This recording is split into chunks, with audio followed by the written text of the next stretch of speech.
ایک ایک چیز کا خیال رکھیں ہمیشہ، ایک چیز کا خیال رکھیں. مثال کے طور پہ کسی بدعت میں آپ کو پتہ چل گیا کہ یہ عمل بدعت ہے، ٹھیک، جو بھی معاشرے میں عام ہے، یہ دین کا حصہ نہیں ہے. چلیں میلاد کرنا بہت پرومیننٹ چیز ہے نا. میلاد کرنے کا پیچھے بیک گراؤنڈ میں مینٹیلٹی کیا ہوتی ہے مینٹیلٹی؟ کیوں کرتے ہیں میلاد؟ اللہ کے رسول صلی اللہ علیہ وسلم کی محبت میں کیا جاتا ہے، اپنی محبت کے اظہار کے لیے کیا جاتا ہے، اسی لیے کیا جاتا ہے نا میلاد. اور تو کوئی وجہ نہیں ہوتی اس کی. اور پھر جو آپ اس کو اور سمجھتے جائیں، اچھا میلاد میں کھڑے کیوں ہوتے ہیں جس سلام پڑھا جاتا ہے؟ اچھا بعض لوگوں کو یہ بات نہیں معلوم ہوتی ہے. بعض لوگ کہتے ہیں نہیں پلیز ہم یہ نہیں سمجھتے، ہم اس لیے تھوڑی کھڑے ہوتے ہیں، سب کھڑے ہوتے ہیں تو ہم بھی کھڑے ہو جاتے ہیں. ہوتا یہ ہے نہیں، وہ جو سب کھڑے ہو رہے ہیں اس کے پیچھے ایک تھیوری ہے. کوئی بھی رسم اپنے پیچھے ہمیشہ ایک عقیدہ لے کر آتی ہے، یاد رکھیں. یہ رسمیں ایسے ہی نہیں ہوتی. جیسے ابھی اس وقت موقع نہیں ہے، مثال کے طور پہ مائیوں کے اوپر دلہن کو پیلا جوڑا ہی کیوں پہنایا جاتا ہے؟ ہم کہتے ہیں ایسے ہی سبھی پہناتے ہیں تو ہم بھی پہنا دیتے ہیں. پھر ہم کہتے ہیں نہیں اس کا تعلق ہندو کلچر سے ہے، تو لوگ کہتے ہیں نہیں بالکل بھی نہیں، توبہ نعوذ باللہ، ہم ہندو کلچر کو تھوڑی فالو کر رہے ہیں، ہم تو ایسے ہی پہن لیتے ہیں اس لیے کہ سب پہنتے ہیں. توبہ، تم تو ہر بات کے اندر جو ہے وہ بال کی کھالی نکال لیتی ہو. ایسا ہی ہوتا ہے کہ نہیں ہوتا؟ بعض لوگ سلام میں صرف اس لیے کھڑے ہوتے ہیں کہ سب کھڑے ہوتے ہیں، اور اگر ہم نہیں کھڑے ہوں گے تو ہم آڈ ون آؤٹ بن جائیں گے. یہی وجہ ہوتی ہے. اللہ کے رسول صلی اللہ علیہ وسلم کتنی جگہوں پر خود آ سکتے ہیں جہاں جہاں سلام پڑھا جا رہا ہے. اس لیے کہا جاتا ہے، اسکالرز کہتے ہیں اس بدعت. نہ اس طرح سے صحابہ نے کیا کہ اول تو اسلام میں برتھ ڈے سیلیبریشن ہی نہیں ہے، ہم سب جانتے ہیں. اسلام میں سیلیبریشنز ہیں لیکن برتھ ڈے سیلیبریشن نہیں ہے، تو اس لیے اس کو بدعت کہا جاتا ہے. اب آپ اس بدعت کے اوپر سٹینڈ لیتی ہیں اور آپ کہتی ہیں کہ مجھے پتہ چل گیا کہ یہ بدعت ہے. اب کبھی بھی اپنے طور پر یہ نہ کریں کہ آپ کہیں کہ اچھا میں چلی جاتی ہوں، آج میں میلاد میں جاؤں گی تو کل یہ درس میں آئیں گی نا، تو میں ایسا کرتی ہوں ان کے میلاد میں چلی جاتی ہوں تاکہ یہ میرے درس میں آئے. یہ کبھی نہ کریں. حق اور باطل ہمیشہ واضح ہوتا ہے. حق جو ہے وہ باطل پر کمپرومائز نہیں کرتا صرف اس لیے کہ تاکہ باطل آ کر اس کی بات کو سن لے. جب آپ کو پتہ چل گیا ایک چیز غلط ہے، آپ بہت ہی پیار اور محبت سے، چلیں آپ کی بہن میلاد پر آپ کو انوائٹ کر رہے ہیں، آپ بہت ہی پیار اور محبت سے کہیے میں نے پڑھ لیا ہے، مجھے پتہ چل گیا ہے، اسکالرز اس کو بدعت کہتے ہیں، دین میں ایک نئی چیز کہتے ہیں، میں اس میں نہیں آ سکتی. کوئی لمبی چوڑی بحث کرنے کی ضرورت نہیں ہے، اور اگر آپ کو بڑے بڑے دلائل نہیں دینے آتے تو دینے کی بھی ضرورت نہیں ہے. خاموشی اور مسکراہٹ کافی ہے. خود اپنا ہیڈ کاؤنٹ کبھی اس چیز میں مت دیں. دوسرا، ایسے لوگوں کے ساتھ جب کہ اب مثال کے طور پہ میں نے آپ کو اگزامپل دی، آپ کی بہن ہے، آپ کی نند ہے، آپ کی مامی ہے، آپ کی چاچی ہے، آپ ایسے لوگوں سے فزیکل ڈیٹیچمنٹ نہیں کر سکتے، رشتہ نہیں توڑ سکتے. اب آپ یہ نہیں کہہ سکتے کہ اچھا بدعت کرتی ہیں، او ہو کافر ہو گئی. کہہ سکتے؟ اگر کہا تو ہماری مینٹیلٹی کس سے ملے گی؟ نہیں، میں ایک شاباش، خوارج سے ملے گی. صحیح. اب میں آپ کو چاہ رہی ہوں کہ آپ لوگ وہ ٹرمز یاد رکھیں تاکہ کل کو جب آپ کی سراؤنڈنگ میں یہ آوازیں گونجیں تو آپ کو پتہ چلے کہ آپ کسی چیز کو کسی چیز سے ریلیٹ کر سکتے ہیں. اگر آپ نے ہر غلطی کرنے والے کو کافر کہنا شروع کر دیا یا ہر کبیرہ گناہ کرنے والے کو کافر کہنا شروع کر دیا تو آپ کی مینٹیلٹی وہی ہوگی جو خوارج کی تھی. وہ بھی اسی ایکسٹریم پر گئے تھے، ریلیجس ایکسٹریم پر گئے تھے. آپ نے یہ نہیں کرنا، کسی کو کافر نہیں کہنا. نہ ہم کسی کو کافر کہہ سکتے ہیں. کیا ہم کسی کو منافق کہہ سکتے ہیں؟ نہیں کہہ سکتے. کہتے تو بڑا ہے. ادھر ہم سنتے ہیں قرآن کی آیات کہ اللہ تعالیٰ نے منافقت کو ڈسکرائب کیا، اور ہمارے ذہن میں، زبانوں سے نہیں، ہمارے ذہن میں اپنی کوئی بہن، اپنی کوئی نند، اپنی کوئی کزن، بالکل ان کا حال بالکل ایسا ہی ہے. یہ آیت تو ان پہ فٹ کرتی ہے. کبھی اپنا چہرہ اور اپنی شکل نہیں آتی آنکھوں میں، نہیں آتی نا. نہ ہم کسی کو کافر کہہ سکتے ہیں، نہ ہم کسی کو منافق کہہ سکتے ہیں. یاد رکھیں منافق بھی لیگلی مسلمان ہوتا ہے. تو اب آپ نے کیا کرنا ہے ایسے رشتہ داروں کا جو کہ آپ کے لیے اس وقت اور آپ کو اس میں انوالو ہونے کی پراپر انویٹیشن اور دعوت بھی دیتے ہیں، آپ نے ان سے ایموشنل ڈیٹیچمنٹ کرنی ہے، فزیکل ڈیٹیچمنٹ نہیں کرنی. انڈرسٹینڈنگ کے لیول پر ان سے الگ ہونا ہے. انڈرسٹینڈنگ پہ لیول پر سمجھ جانا ہے کہ نہیں، میں نے وہ جو طریقہ پکڑ لیا جو حق کا طریقہ ہے، جو اللہ کے رسول کا طریقہ ہے، جو صحابہ کا طریقہ ہے. اس لیے کہ اللہ کے رسول صلی اللہ علیہ وسلم کی احادیث کی تعلیمات میں اسپیکولیشنز موجود ہیں کہ قرب قیامت کے قریب مسلمان جو ہیں وہ 70-71 فرقوں میں بٹ جائیں گے. صحابہ نے پوچھا اللہ کے رسول اس میں سے نجات پانے والا طبقہ کون سا ہوگا؟ تو اللہ کے رسول نے کیا فرمایا؟ ما انا علیہ و اصحابی، جو میرے اور میرے صحابہ کے نقش قدم پر ہوگا۔ سمپلسٹ رول ہے، ہم اس میں کسی بحث میں نہ پڑیں کہ اس کی شروعات کس نے کی، میلاد کی یا قرآن خوانی کی یا کوئی بھی آپ بدعت ذہن میں لے آئیں۔ کہاں سے شروعات ہوئی، کتنے نیک انسان نے کی، کتنے بڑے بزرگ تھے، کتنے بڑے اولیاء اللہ تھے، forget about everything۔ بس ایک دلیل یاد رکھیں، میں اپنے آپ کو صرف اس عمل پر عبادات کے معاملے میں سٹک کرنے کی کوشش کر رہی ہوں جو اللہ کے رسول اور ان کے صحابہ سے ثابت ہے۔ بس اندر کبھی آپ کو کوئی بدعت میں شامل ہونے کے لیے انسسٹ کرے، آپ اگر یاد کر سکتی ہیں تو ما انا علیہ و اصحابی کے الفاظ یاد کر لیجئے، ورنہ آپ اردو میں کہہ دیجئے ان کو کہ میں نے اللہ کے رسول کی یہ حدیث سن لی ہے اور میں اپنے آپ کو عبادات کے اندر اس چیز میں اور قرآن کے معاملے میں اور رسول اللہ کی تعلیمات کے معاملے میں اس چیز میں بس فکس کرنا چاہ رہی ہوں۔ تو حق پر قائم رہیں اور اللہ سے مدد مانگیں۔ اب آپ دیکھیں ابھی تک ہم نے جتنی باتیں کی استعاذہ کے اینگل سے، کیا اس ایک آیت نے ہمیں بہت کچھ سکھایا؟ آپ جانتی ہیں آپ کیوں کسی عمل سے پیچھے ہیں اب تک؟ آپ جانتی ہیں ایک چیز کا آپ کو پتہ چل گیا کہ یہ دین کا حصہ نہیں ہے، آپ کیوں اپنی زندگی میں اس کو شامل کیے ہوئے ہیں؟ آپ کو معلوم ہے مثال کے طور پر کہ اللہ کے رسول نے کن چیز کو بتا دیا عبادات اور اسکالرز نے کن چیز کو بتا دیا بدعات، پھر بھی اس کا حصہ کیوں بنتا ہے؟ آپ کو معلوم ہے کہ کیا چیز پیگن کلچر کا حصہ ہے اور کیا چیز دین کا حصہ ہے، پھر بھی آج ہے فادرز ڈے ہے نا، بڑی بڑی مسلمان خواتین اور درسوں میں جانے والی خواتین اس چیز سے باز نہیں آتی ہیں۔ فیس بک کے اوپر فادرز ڈے کہنا اور اپنے ابا کی تصویر لگانا اور کہنا آئی لو یو ابا۔ ابا بیچارے فیس بک پر نہیں ہے، کس کو دکھا رہے ہیں؟ کون سے ابا؟ ابا کا انتقال ہو چکا ہے، فیس بک پہ لگا رہے ہیں آئی لو یو ابا۔ کیا وہ آپ کا فیس بک کا پوسٹ عالم الغیب میں نشر ہو رہا ہے؟ کیا آپ کے ابا کو نظر آئے گا؟ کس کو دکھا رہے ہیں؟ کس کو بیوقوف بنا رہے ہیں؟ کون سا لائف سٹائل اپنایا ہوا ہے؟ کیا رسول اللہ صلی اللہ علیہ وسلم سے صحابہ سے بڑھ کر کوئی محبت کرتا تھا؟ آپ اور میں دعویٰ کر سکتے ہیں کہ ہم رسول اللہ سے زیادہ محبت کرتے ہیں۔ ایک مرتبہ ایک استاد تھے، انہوں نے کسی کا خواب سنایا، مجھے نہیں پتا کس کا خواب ہے، مگر میں نے ان کی ایک دفعہ ایک پریزنٹیشن ورکشاپ اٹینڈ کی تھی۔ انہوں نے کسی اسکالر کا یا کسی بزرگ کا خواب سنایا۔ وہ کہتے ہیں کہ وہ بزرگ کہتے ہیں کہ ان کی بہت خواہش تھی کہ وہ اللہ کے رسول صلی اللہ علیہ وسلم کے دور میں پیدا ہوتے، اور وہ ہر وقت دعا کرتے رہتے تھے کہ اللہ آپ نے مجھے اس وقت کیوں نہیں پیدا کیا، میں اللہ کے رسول کے ساتھ جو تھا وقت گزارنا چاہتا تھا، میں ان کے ساتھ قربانی دینا چاہتا تھا، میں ان سے محبت کرنا چاہتا تھا، میں چاہتا تھا کہ میں ان کے لیے قربانیاں دوں، میں ان کے لیے جو ہوں اپنی چیزوں کو، اپنی ٹیمپٹیشنز کو چھوڑوں۔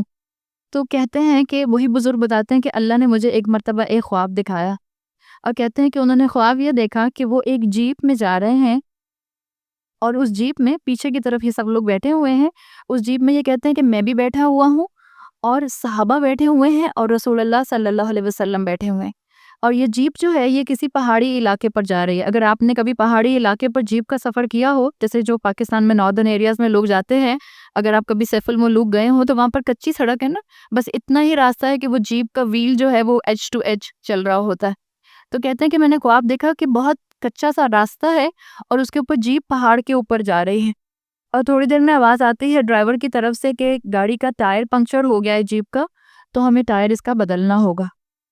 یہ بزرگ کہتے ہیں کہ میں اس جیپ سے اترا جلدی سے، اور کیونکہ مجھے معلوم ہے رسول اللہ اندر بیٹھے ہیں، تو کہتے ہیں میں بھاگا ادھر ادھر دیکھوں کہ مجھے کوئی پتھر مل جائے، تاکہ اس لیے کہ آپ پہاڑی علاقے میں جہاں پر سٹیپ ہے، جیپ اوپر جا رہی ہے، اگر آپ اس کو وہاں پر روکیں گے تو جیپ پیچھے آئے گی نا۔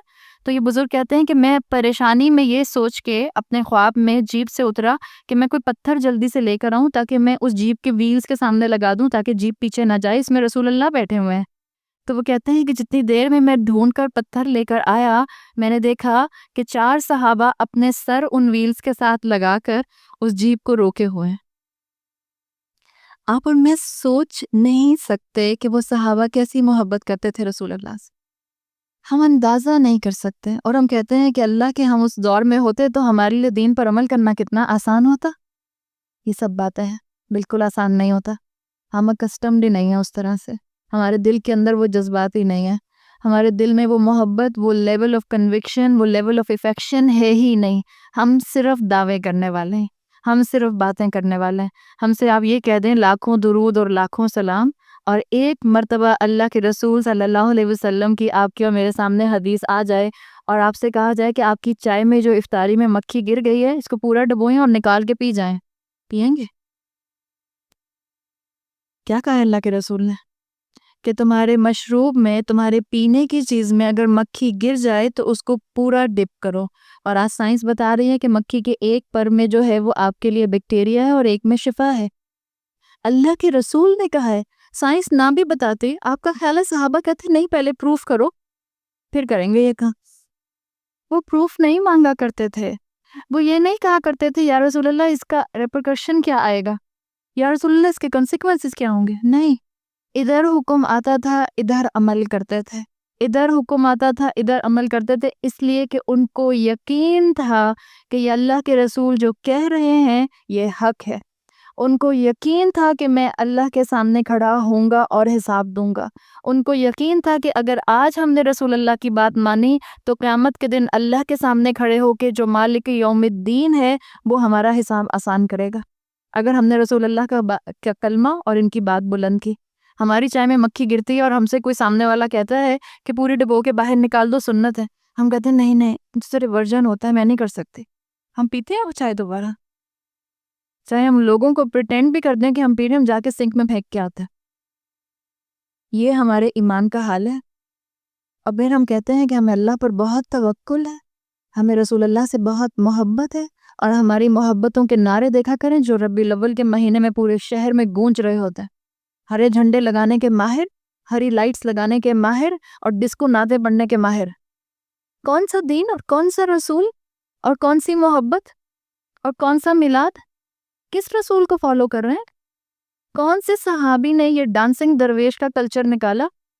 کون سے صحابی نے ناچ ناچ کے رسول اللہ کا ادب کیا؟ کون سے صحابی نے اور کون سے تابعین نے اور کون سے تبع تابعین نے ناچ ناچ کر جس کو حال چڑھ جاتا ہے اور کہتے ہیں کہ جی ان کو وجد آ گیا ہے؟ یہ کون سا وجد کا طریقہ ہے؟ یہ کون سا دین ہے؟ یہ کون سا طریقہ اللہ کے رسول نے سکھایا؟ تو ہم کہاں ہیں؟ آپ اور میں اپنے ٹھنڈے گھروں میں بیٹھیں اور ہماری آدھی سے زیادہ مسلمان قوم جہالت کے اندھیروں میں ڈوبی ہوئی ہے. جس کی جتنی نعمتیں ہیں اس کا اتنا حساب ہے. اللہ مجھ سے پوچھے گا کہ تمہیں جو میں نے اتنی عقل دی تھی اس عقل کو میرے دین کو پھیلانے میں کیوں استعمال نہیں کیا؟ یہ جو فرفر زبان چلتی تھی، اس زبان سے میرے دین کو کیوں نہیں پھیلایا؟ یہ جو اللہ نے اتنا کمانڈ دیا تھا اپنے ذہن کے اوپر کہ جو سوچتی ہو وہ کر لیتی ہو، جو ارادہ کرتی ہو وہ پورا کر جاتی ہو، اس کوشش کو، اس خاصیت کو، اس کیپیبلٹی کو دین پر عمل کرنے کے لیے استعمال کیوں نہیں کیا تھا؟ کیا جواب دیں گے اللہ کو؟ کوئی جواب ہے آپ کے اور میرے پاس؟ ٹھنڈی مشین میں بیٹھ کے آتے ہیں، ٹھنڈی مشین میں آ کے بیٹھ جاتے ہیں، جا کر ٹھنڈی مشین میں سو جاتے ہیں. That's it. یہ میری اور آپ کی زندگی ہے. کیا جواب دیں گے اللہ کو؟ ایک سے ایک ڈگری آپ کی اور میرے پاس ہے، اور دین کی کتنی ڈگریز آپ کی اور میرے پاس ہیں. کلمے کا مطلب تو ہمیں آتا نہیں، ہم کہتے نہیں ہمیں ترجمہ آتا ہے.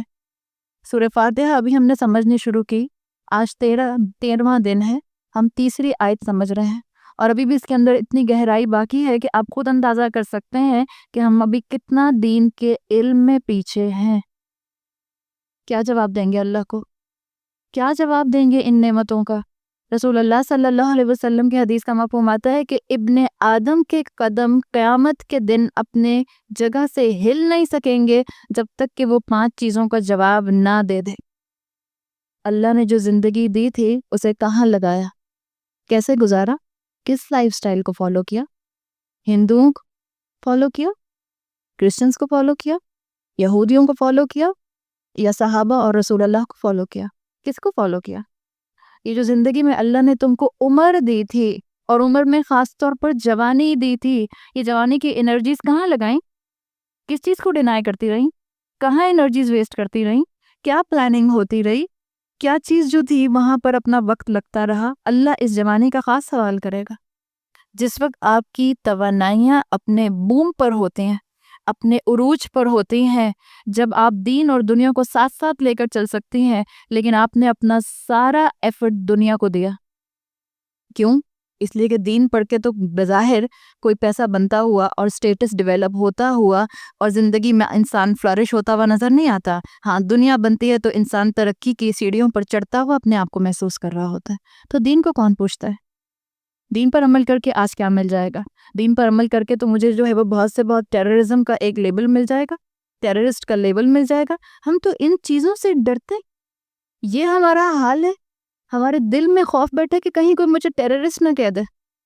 یہ خوف ہمارا، اور پھر ہم کہتے ہیں اللہ پر ہمارا توکل ہے. بہن کیسی باتیں کر رہی ہیں آپ؟ کس کو دھوکہ دے رہے ہیں؟ اس السمیع کو دھوکہ دے رہے ہیں جو نہ صرف وہ سنتا ہے جو آپ بولتی ہیں، وہ بھی سنتا ہے جو آپ نہیں بولتے. جو آپ کا دل اور دماغ آپس میں باتیں کر رہا ہوتا ہے وہ السمیع وہ بھی سن رہا ہوتا ہے، اس کو وہ بھی سب مدہ ہوتا ہے. جو آپ آپس میں ایک دوسرے کے لیے پلاٹ کر رہے ہوتے ہیں اللہ وہ بھی جانتا ہے. جو آپ دین پر عمل نہ کرنے کے لیے اپنے آپ کو ہمت دلا رہے ہوتے ہیں کہ نہیں نہیں ایسی بات نہیں ہے، اتنی سختی نہیں ہے، اللہ وہ بھی جانتا ہے.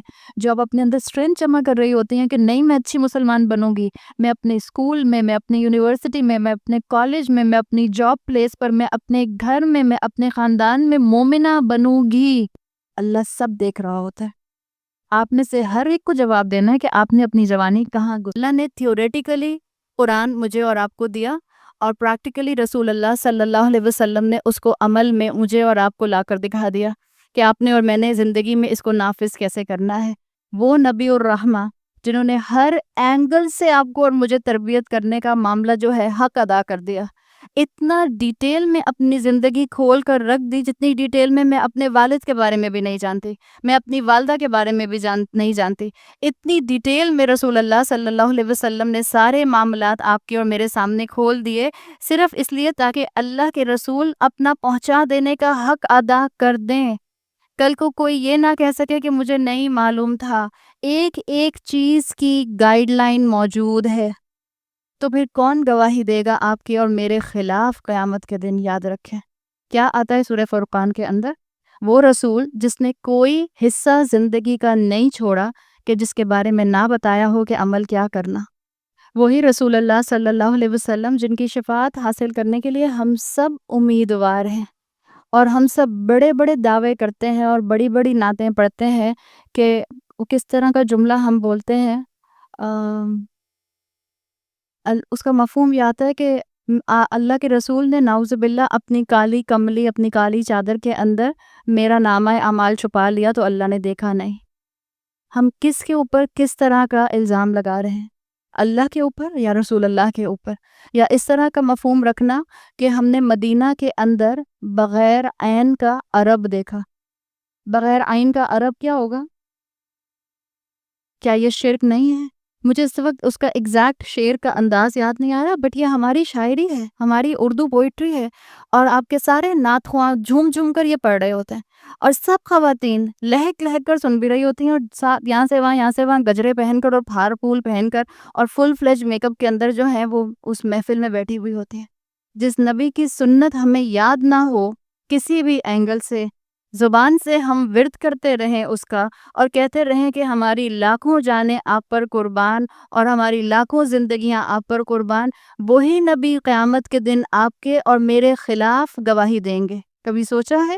قرآن میں سورہ فرقان میں آیا وقال الرسول یا ربی، رسول اللہ صلی اللہ علیہ وسلم کہیں گے اے میرے رب ان قوم اتخذوا هذا القرآن مہجورا، یہی قوم ہے جس نے قرآن سے ہجرت کر لی تھی. قرآن ان کے ہاتھوں میں تھا، حلال حرام کی تعلیمات ان کے ہاتھوں میں تھیں، لیکن ان کی زندگیوں کے اندر قرآن نافذ نہیں تھا. یہ اللہ کو مانتے تھے، اللہ کی بات نہیں مانتے تھے. آپ سوچیں یہ کون کہہ رہا ہے؟ کون ہمارے خلاف گواہی دے گا؟